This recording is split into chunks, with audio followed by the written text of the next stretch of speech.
Bismillah, Assalamualaikum warahmatullahi wabarakatuh. Assalamualaikum. Pagi ini, insya Allah kita akan melakukan penyelidikan air tanah di sebuah lokasi yang dianggap mengalami kesulitan air ya. Jadi kalau kita lihat di shot, kita lihat ini di sekeliling kita ini daerah yang kering, daerah yang kering yang tidak ada satupun yang membuat atau memanfaatkan sumur bor untuk memenuhi kebutuhan pertanian atau domestik. Nah, pagi ini kita akan melakukan penyelidikan dengan beberapa metode untuk mempersempit lokasi pencarian. Nanti kita melakukan dengan metode water dowsing. Kemudian nanti kita akan menggunakan metode elektromagnetik very low sampai very high frekuensi, dan juga dengan metode magnetotelurik.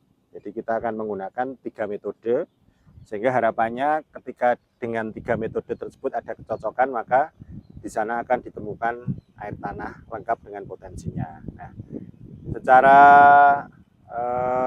geologis, daerah ini di permukaan ini masuk dalam formasi paciran, yaitu formasi yang didominasi oleh batu gamping, ya, di mana batu gamping kalau sudah berkembang akan memiliki porositas sekunder yang bisa menyimpan air. Kemudian di bawahnya nanti ada formasi ngerayong, ya, betul ya Mas Erik ya. Formasi ngerayong adalah formasi yang didominasi oleh batu pasir kuarsa atau silika yang berselingan dengan batu gamping dan lempung. Nah, secara teori kalau pasir kuarsa nanti juga akan mengandung air tanah, meskipun jumlahnya tidak sebanyak pasir yang korsen ya, yang pasir yang dari gunung api, tapi insya Allah tetap akan mampu menyimpan dan mengalirkan air. Oke. Dari peta hidrogeologi yang diperoleh, kira nanti debit rujukan itu sekitar 3 sampai 5 liter per detik ya. Nanti kita buktikan dengan alat kita. Oke. Jadi secara teoritis daerah ini nanti akan bisa ditemukan akuifer secara vertikal. Kemudian secara metodologis yang pertama untuk mempersempit lokasi itu kita menggunakan lineament construction. Jadi kita membuat lineament atau kelurusan yang ada di tempat ini. Ini nanti dilakukan dengan software PC Geomatika. Dengan konfigurasi tertentu nanti akan ditemukan kelurusan-kelurusan yang secara geologis, kelurusan itu nanti di bawahnya akan menyimpan air, karena kelurusan itu adalah feature di permukaan yang mungkin sudah tertutup sedimen, tetapi secara historis dia menyimpan air atau menjadi lewatnya air masuk ke dalam air tanah. Mungkin bisa di shooting kelurusannya. Nah, ini adalah kelurusan-kelurusan kita sekarang di sini. Kemudian kelurusan yang terdekat ya mungkin jaraknya sekitar 200 meter, ada di sebelah mana kanan kita ya, sebelah belakang kita. Jadi nanti kita akan menuju ke kelurusan ini, kemudian nanti akan kita ukur ya. Ya. Kelihatan Mas ya. Siap. Oke. Oke. Kemudian yang kedua, kaidah untuk mencari air, untuk menentukan apakah suatu tempat itu ada air atau tidak ya mudah sebetulnya, yaitu ketika hujan air itu hilang dan tidak menjadi aliran permukaan, insya Allah di dalam akan tersimpan air. Hanya harus ditemukan di mana tempatnya. Nah, sekarang apa manfaat? Yang pertama ya metode water dowsing tadi. Ini manfaatnya apa? Ini akan mempunyai manfaat untuk mempersempit lokasi di mana secara vertikal di sana akan dijumpai air. Yang paling gampang ya ini kita kita putar-putar atau kita diamkan saja, nanti dia akan menuju atau mengarahkan kemana air itu ada. Dan biasanya akan mengarah ke arah kelurusan. Ini, tadi kelurusan di sana, nah ini memang mengarah ke kelurusan. Coba minta tolong ada yang berdiri di sana. Nah, berarti air nanti stop, air kira-kira nanti ada di arah Mas Galih ini ya. Sekarang kita coba dari arah lain ya.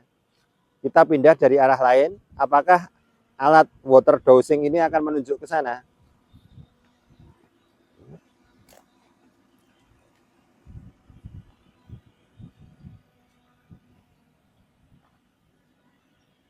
Nah, ini tidak saya arahkan ya, tetap akan menunjuk ke arah Mas Galih. Jadi kemungkinan nanti di bawah di sana akan dijumpai air ya, atau sebetulnya kita nanti akan mencari porositas efektif yang paling tinggi di daerah ini. Ya, ini arahnya arah kelurusan tadi juga ke sana. Kemudian kita coba dari satu arah lagi. Ini.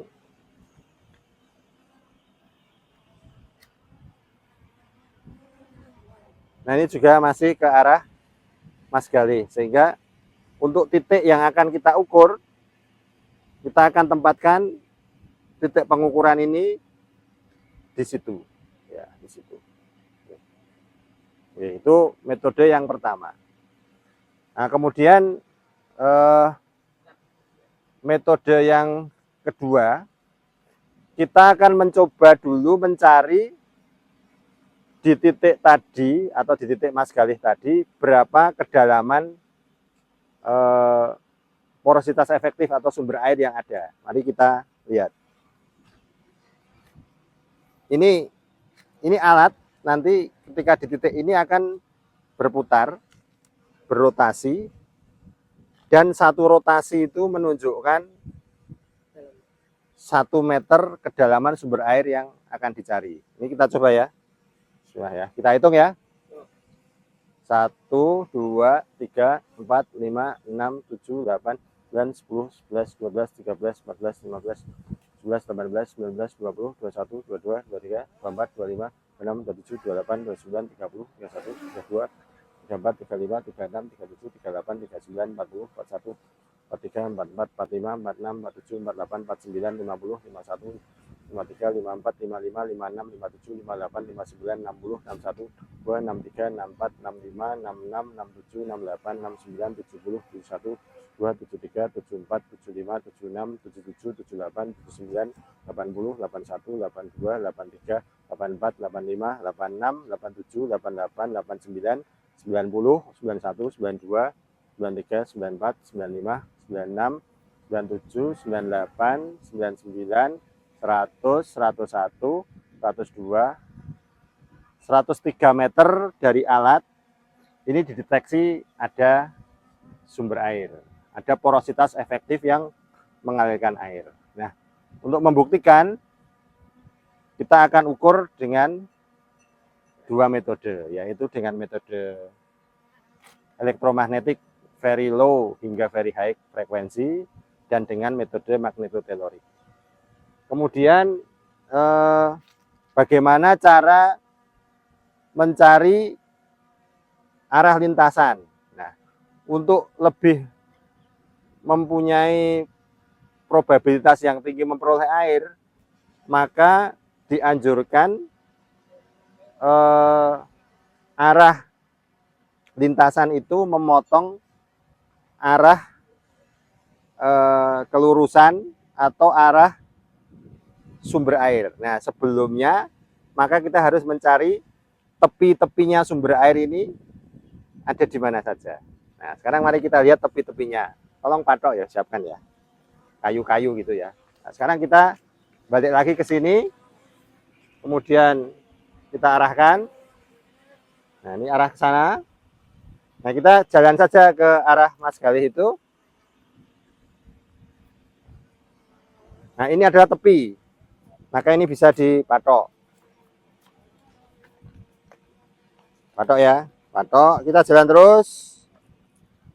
Jalan terus. Nah, ini mau lebar ini. lebar, lebar, lebar, lebar ya. Nah, sampai sini. Sampai sini. Nah, ini mungkin ada sekitar 7-8 meter ini lebarnya. Sehingga arah aliran itu memang harus ada dipnya. Artinya kalau tidak ke sana ya ke sana. Sehingga nanti surveinya itu kita lintasannya adalah memotong sungai ini. Berarti surveinya adalah nanti ke sana. Oke. Sekarang mari kita mulai survei, kita langsung bersamaan survei dengan elektromagnetik dan magnetometri. Sekarang kita akan mengoperasikan water detector elektromagnetik very low hingga high frekuensi.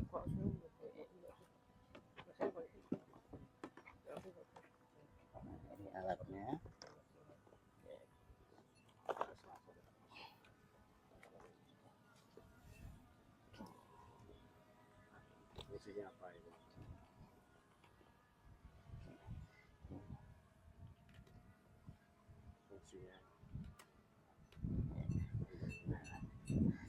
Ini receiver penangkap water detector WD3D. Nah, ini sebagai receiver atau penangkap medan listrik dan medan magnet. Ini dengan antenanya, kemudian dua fungsi antena kanan kiri untuk transmit atau pengirim data ke tablet untuk diolah datanya. Sekarang kita akan menempatkan posisi arah dari pengukuran. Posisi pengukuran berada di tempat beliau di sana. Kemudian titik yang akan kita ukur tengahnya berada di pohon ini. Kita bentangkan pita ukur untuk mengetahui jarak antar titik ke profil yang akan kita buat.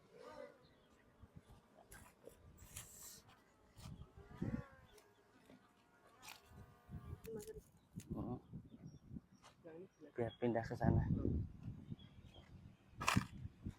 Ini dulu kan. Di sini ada dua instrumen pengukuran yang sudah berdiri dengan tripod. Ini water detector very low frekuensi, menggunakan gelombang rendah dan sampai tinggi high frekuensi. Sebelahnya seperti tabung ini AIDU magnetoteorik dari produknya AIDU, menggunakan gelombang frekuensi yang lebih tinggi dari VLF. Untuk pengukuran sendiri yang VLF menggunakan posisi statis atau diam, akan menerima gelombang di arah pengukuran, sedangkan yang ADMT nanti pengukurannya berpindah setiap interval 2 meter mengikuti pola atau arah yang akan dituju. Kita mulai pengukuran yang very low frekuensi. Nyalakan.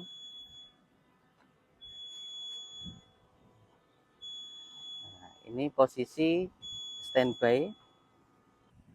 Alat sudah di posisi, kemudian kita menghubungkan alat ke smartphone Android menggunakan aplikasinya. Pertama kita koneksikan jaringannya menggunakan WiFi. Sudah terkoneksi. Kemudian kita kembali. Untuk pengukuran front range itu arah horizontalnya kita setting 10, kemudian deep range atau profil bawahnya dan 150. Kemudian kita masuk ke kontrol, kemudian mulai pengukuran dengan linear scan. Alat memiliki bunyi yang berbeda dengan interval yang lebih pendek, menunjukkan alat sedang melakukan penerimaan data. Kita tunggu sampai alat selesai mengukur.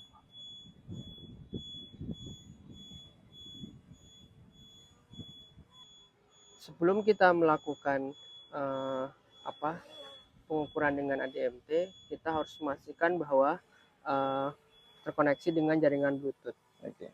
Nah, langkah pertama yang harus kita lakukan untuk mengukur menggunakan alat ADMT adalah memastikan bahwa koneksi yang ada pada gadget tablet kita atau HP kita itu sudah tersambung dengan alat ADMT. Nah, setelah itu kita akan melakukan pengukuran baru dengan klik New Measurement. Kita klik nama lokasi. Nah, setelah muncul seperti ini, kemudian nanti ada pilihan. Kita mengatur seberapa dalam penetrasi alat ini ke dalam tanah. Kita pilih dengan 200 meter. Kemudian kita pilih metode untuk pengukurannya menggunakan magnet ataupun menggunakan probe, magnet ataupun elektroda. Nah, kita gunakan magnet. Kita klik confirm. Kemudian oke. Nah, titik 0 adalah titik pertama yang kita ukur. Setelah kita menaruh dia pada titik 0, kemudian kita pencet measure. Nah, langkah ini kemudian terus berulang. Kita lakukan pada setiap interval 2 meter.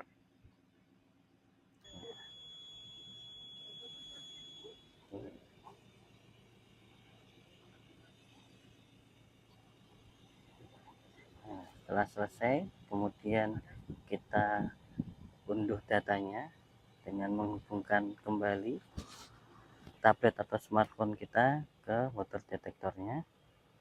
Kita hubungkan.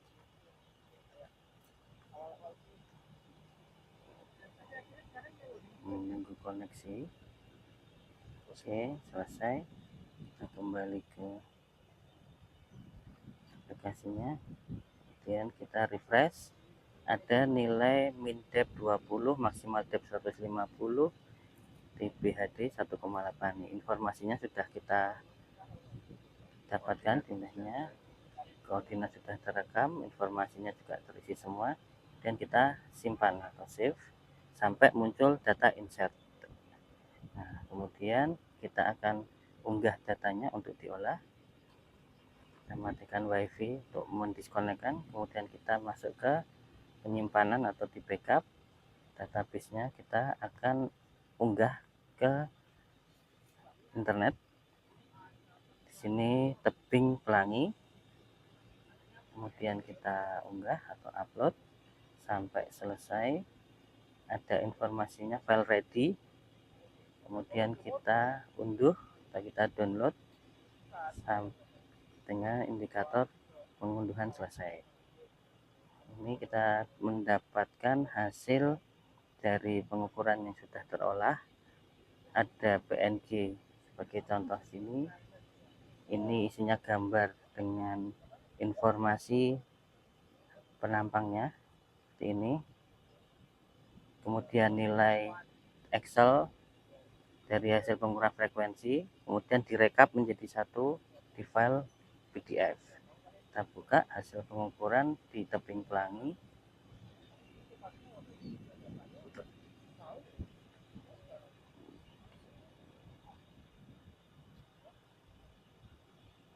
Nah, di sini nanti layarnya, monitornya muter. Tampilan pertama, profil pengukuran, diperoleh profil seperti ini. Ada 2 perlapisan air, kemudian kita lihat posisi air ada di mana saja.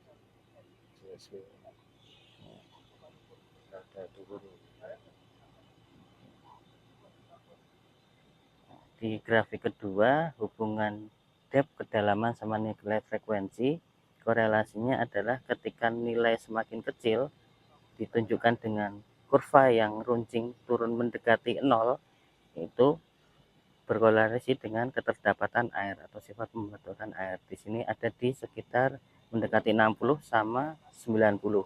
Ada 2, mungkin terbesar yang di 90. Lebih jelas lagi ditampilkan hasil sumbernya dengan nama source 1 45 meter, source 2 59, source 3 99 dan seterusnya. Kemudian di bawahnya juga terdapat rock strength analysis 52% yang dapat diinterpretasi sebagai porus batuan. Kemudian water quantum yang diinformasikan sebagai potensi debitnya dengan satuan liter per jam. Di sini 3112 liter per jam. Di bawahnya lagi ada water quality 80%, minimal 40 dengan nilai minimal 40%. Selanjutnya salinity atau garam terlarutnya 27%. Yang terakhir permeability factor atau nilai kelolosan air terhadap batuan yang menunjukkan nilai 80 relatif tinggi. Hasilnya, kita lihat mencari potensi atau memperkecil area menjadi titik. Nah, di sini kita merujuk di nilai yang semakin kecil yang ditunjukkan di warna yang dengan warna biru gelap, biru tua. Nah, di sini ada pertama di yang mendekati alat meter 1 ada di 50 meter. Kemudian di kedalaman yang kedua 90 sampai 100 meter ketiga. Sekarang kita akan membuktikan apakah dengan dengan hasil ini, hasil vertikal, posisi vertikal dan horizontal alat ini ada di posisi horizontal 3 meter dan posisi vertikal tadi angkanya kan 90 berapa tadi? 99 meter. Apakah betul nanti di horizontal 3 meter itu putaran water dosing ini nanti berputar sebanyak 99 kali. Mari kita buktikan. Minta tolong dicari meter ketiga. Meter ketiga adalah ini ya. Nah, meter ketiga ya. Meter ketiga. Ini kalau sesuai alat water detector tadi, ini akan berputar 99 kali ya.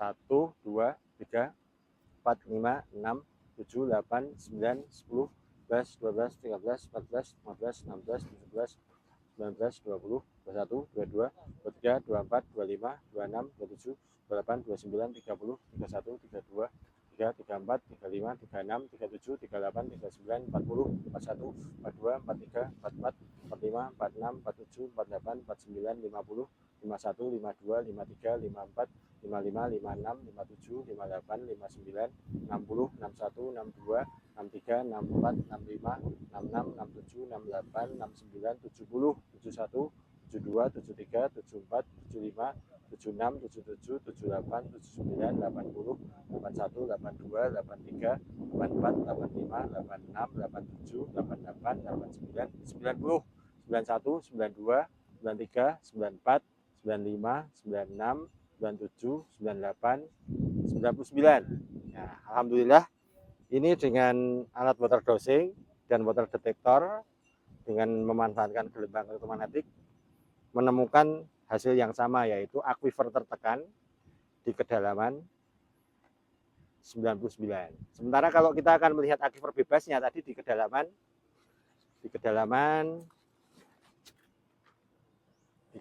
yang ini, di kedalaman berapa Mas? Kedalamannya yang aquifer bebas itu di kedalaman 59,4,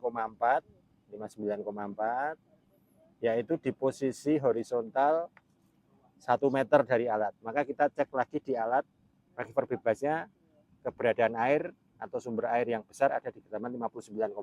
Mari kita lihat. Ya, 1 meter ya.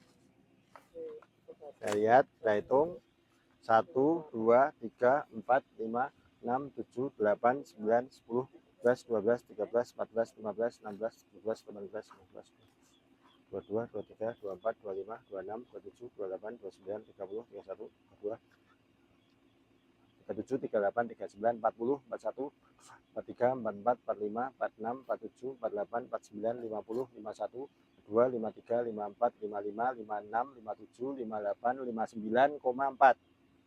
Pas. Jadi terkonfirmasi dengan kedua alat, yaitu aquifer bebasnya dengan grafik atau gambar di alat kedalaman 59 dengan putaran water dosing berputar 59 kali. Kemudian aquifer tertekan dengan alat water detector 99 meter dengan water dosing di posisi 3 meter adalah 99. Sehingga kita sarankan kalau mau ngebor nanti di meter ketiga kedalaman 99 nanti akan dapat dua sumber, sumber yang 60 dan sumber yang 99. Nah, coba dipatok Mas di meter ketiga, dipatok. Meter ketiga. Ya.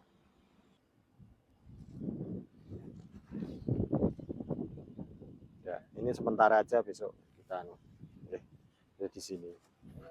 Oke, setelah tadi kita melakukan pengukuran ADMT, setelah kita menembak 5 titik, 2 meter, 4 meter, 6 meter, 8 sampai 10 meter.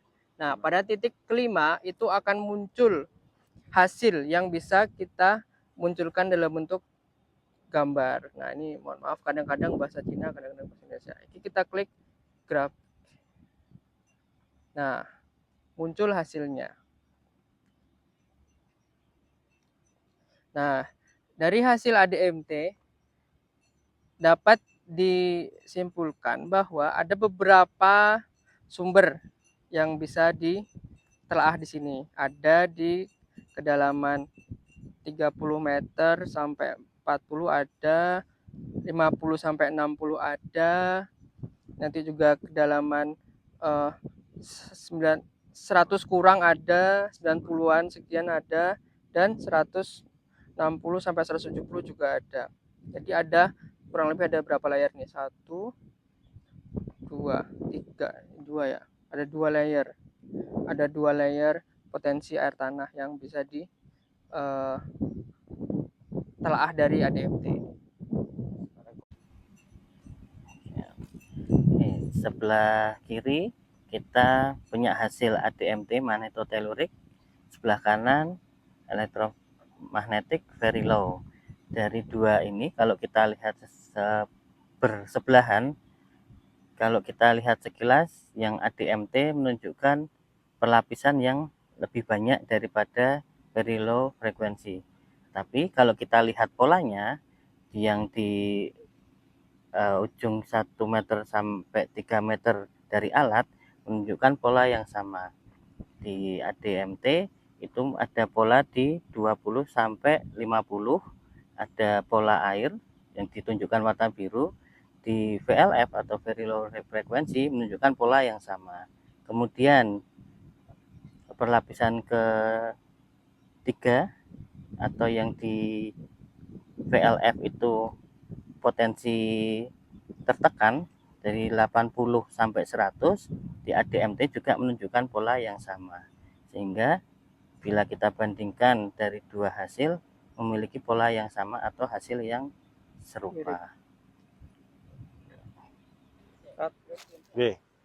Bismillah, kita sekarang akan mencoba mencari apakah aquifer tertekan yang ada di posisi ini, di tempat ini itu nanti ketika dibor, screen itu dipasang di posisi tadi berapa? Sekitar 99 atau 100 lebih tadi.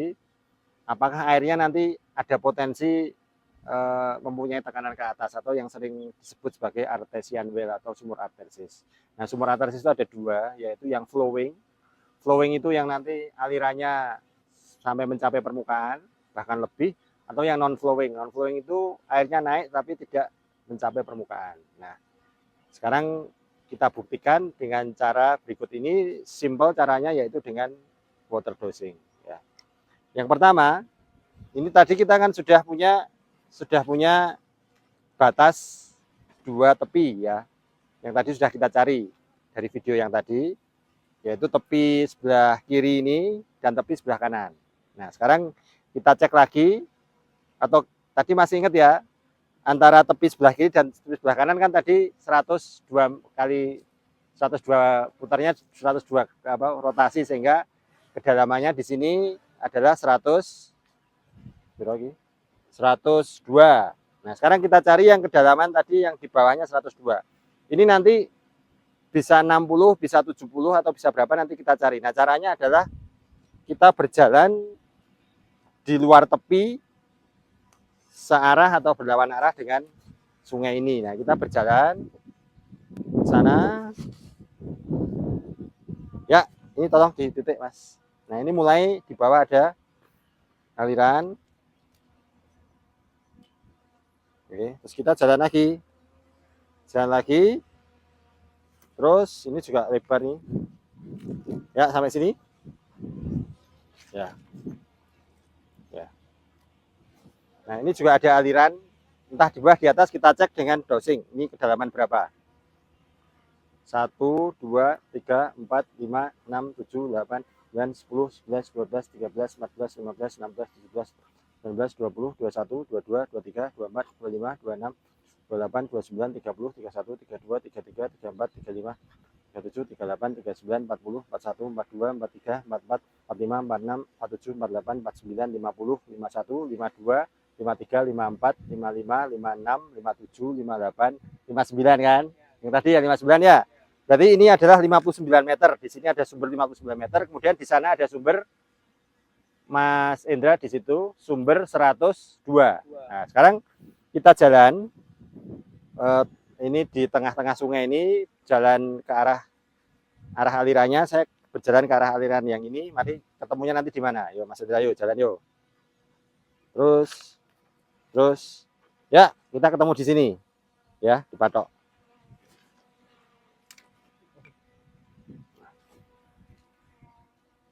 Nah, di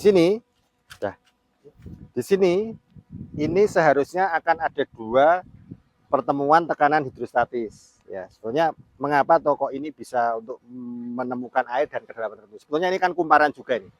Jadi gelombang elektromagnetik yang baik yang alami ataupun yang tidak alami yang dipancarkan oleh stasiun pemancar gelombang elektromagnetik itu ada di sini sehingga bisa ditangkap dengan ini. Nah, memang secara rumus saya tidak tahu mengapa satu putaran bisa menghasilkan 1 meter. Tapi ini sudah terbukti. Saya sudah mencoba di hampir 90 titik di Bantul, muka air tanah, kedalaman sumur dengan putaran. Itu korelasinya adalah R kuadratnya, determinasinya 0,996. Sehingga putaran dan kedalaman itu adalah cocok. Ya, ini bukti empiris yang tidak bisa dibantah meskipun secara teoritis rumusnya seperti apa. Mungkin tugasnya orang fisika, saya tidak tahu. Nah, sekarang secara kombinasi tekanan hidrostatis yang kedalaman 102 dan 59 tadi akan menghasilkan rata-rata dari keduanya. Ya, jadi 59 tambah 102 kan berarti 59 tambah 102 kan berarti 161. Sehingga di sini nanti akan berputar sebanyak 161 dibagi 2, yaitu 80,5. Nah, itu kalau tidak artesis.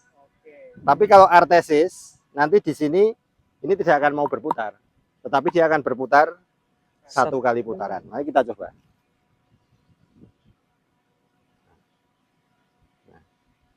Ini ada kemungkinan, ketika dibor di sini, screen nanti ditaruh di aquifer tertekan 102 atau 99 ke bawah, nanti airnya akan bisa naik ke permukaan. Atau mungkin naik tapi tidak sampai permukaan. Ini kita lihat ya. Nah, ini saya mundur sedikit. Ini sudah motornya banyak ini. 1, 2, 3, 4, 5 dan banyak. Tapi kalau saya di sini 1 aja. Saya geser ke kiri, muternya banyak. Dan seterusnya, ini banyak sekali nanti seterusnya, sehingga titik pengoboran kalau supaya nanti akan muncul artesis, ya direkomendasikan di titik ini. Ya, nanti kita coba setelah dibor hasilnya seperti apa. Oke. Cukup ya, Mas?